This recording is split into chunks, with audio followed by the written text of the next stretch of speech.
Hi, my name's Nerida Spina. I'm from QUT in Brisbane, Australia, and I'm here with my fantastic colleagues and co-authors of the book, Making It as a Contract Researcher, a Pragmatic Look at Precarious Work.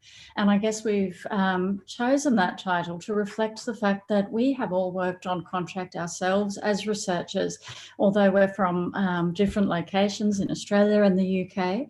So I'll have Simon, Mhorag and Jess introduce themselves in a moment. And as we talk, you'll get a sense of our own experience and the connections that we've made and what we've learned through putting this book together. So I'll turn to Simon now and ask Simon, what struck you most about this research? Thanks, Nerida. Yeah, so I'm Simon Bailey. I'm from the University of Kent in the UK. I think one of the surprising things about this book was because we had all experienced a lot of things that we talk about in the book for several years, and we kind of talked about them together. We've written blogs together. That's where the book kind of came from in the first place. And I think you kind of think, okay, I know something about this subject matter. I've got some authority with this, and so writing it down, ought to come fairly easily. And that's not always the case, and it actually was very difficult to write at times. And one of the things that really struck me was particularly with working with Nerida and Jess, who are in a completely different context in Australia. I kind of had this idea of temporary contracts being kind of fixed term contracts. A lot of researchers I knew were on maybe 1 or 2 or 3 year contracts, and then more often than not, at the end of that contract, they might secure another one and go on for another 2 years. And so there's a kind of relative stability to that. And one of the things that really took me by surprise was the number of people, particularly in Australia, who were on much shorter term contracts. So contracts counted in days and hours sometimes, and how normalized that was and how many people there were in that situation. And some of the implications of that really for what I would think of as the basics of employment, like sick pay, holiday pay, things like that, that people often weren't entitled to because of that. And so that was a real eye-opener for me. I'm Mora Goff. I'm from the University of Manchester, and I met Simon originally when myself and a few other researchers all started working in the same research centre at the same time. And it really created a bit of a sense of community. There are a whole bunch of us all having the similar experiences and starting to share those. And that developed into slightly more sort of structured kind of peer support activities, I suppose you could say. And that in turn helped raise our visibility with some of the senior academics in our centre, and that's really helped to power this sort of contract researchers cause. And for me, the thing that struck me about writing this book was interviewing other researchers and realising how how isolated you have the potential to become, and how that can really feed into normalizing some of the worst aspects of being a contract researcher, because you don't know what you don't know, what you're entitled to, what you could reasonably expect from your manager or from the university. And only from having those conversations do you start to get a little bit curious and want to question and challenge. And so I think that's part of the role of the book really, is that it can start to generate those conversations. Thanks, Mhorag. And I think just to follow on from that, for me, I think it also is important for us to realise how many people this kind of work affects across their career paths. So, for instance, we often think about, I guess, contract researchers as being perhaps someone who is, fresh out of their PhD or perhaps completing their PhD, and we hear that title, early career. But I guess what we don't necessarily think about is the hard decisions that come along with being a young person who's in that situation, trying to ask themselves important questions about whether an academic career is viable. whether they need to move cities or even countries for a job that's insecure, whether having a family is even possible or qualifying for a home loan, those kinds of questions. And then, of course, we also found that there were quite a number of people who've worked on contract for quite some time, as Simon said there as well, often for more than a decade.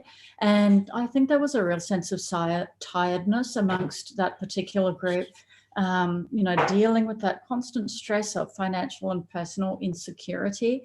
And I think also there's a real problem of being characterised as early career when you have such extensive history and knowledge. So there's an injustice, as Mhorag said, in terms of those entitlements, but there's also sometimes a lack of opportunity to really contribute to research projects because you are considered to be early career at times.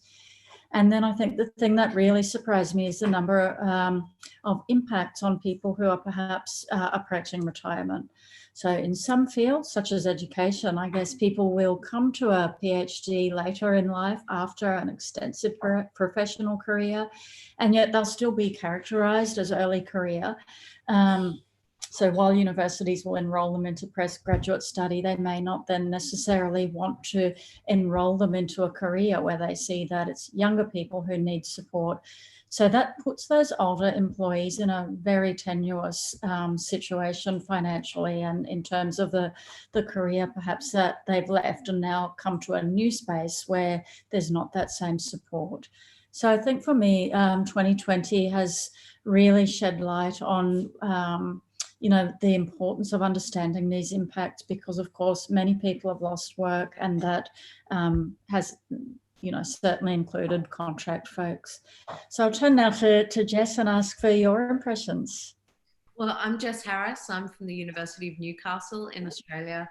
And I agree, Nerida, one of the things that really struck me while we were interviewing contract researchers was that this is not necessarily a job that you do for a couple of years after your PhD. There are many people who are working on contract for years and years, decades. And one of the things that really resonated with me was that the contract researchers we interviewed didn't see themselves as having a career. They didn't see themselves as having built that kind of academic research trajectory that you might imagine in a more kind of traditional or romanticized idea of academia, of somebody being able to work on the same area for years and years at a time and deepen their knowledge, because their employment and subsequently their research became episodic. It became, jumping from somebody else's project to another project, which might not necessarily be in the same field. And there's so much time and effort that goes into building that knowledge, building those skills to really be able to engage in that research and develop publications that isn't always covered by the institutions.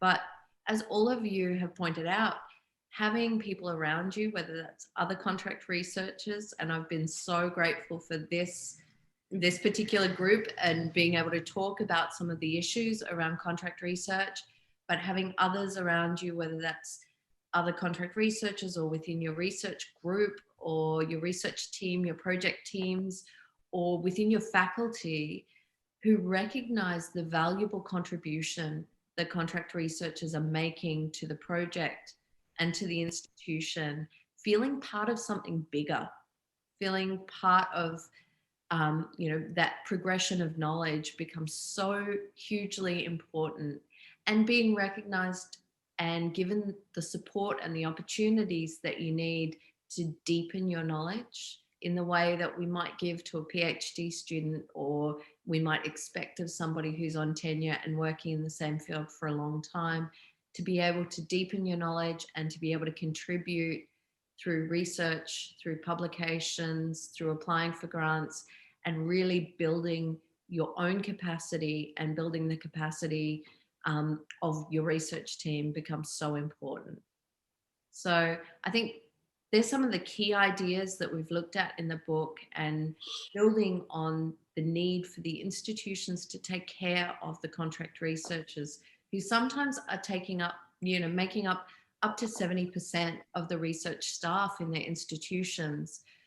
Institutions are really relying on the knowledge and skills of those who are working there, and need to be considering the longevity of that as an expectation. Thank you so much to everyone. We really hope some of the ideas in this book resonate with you.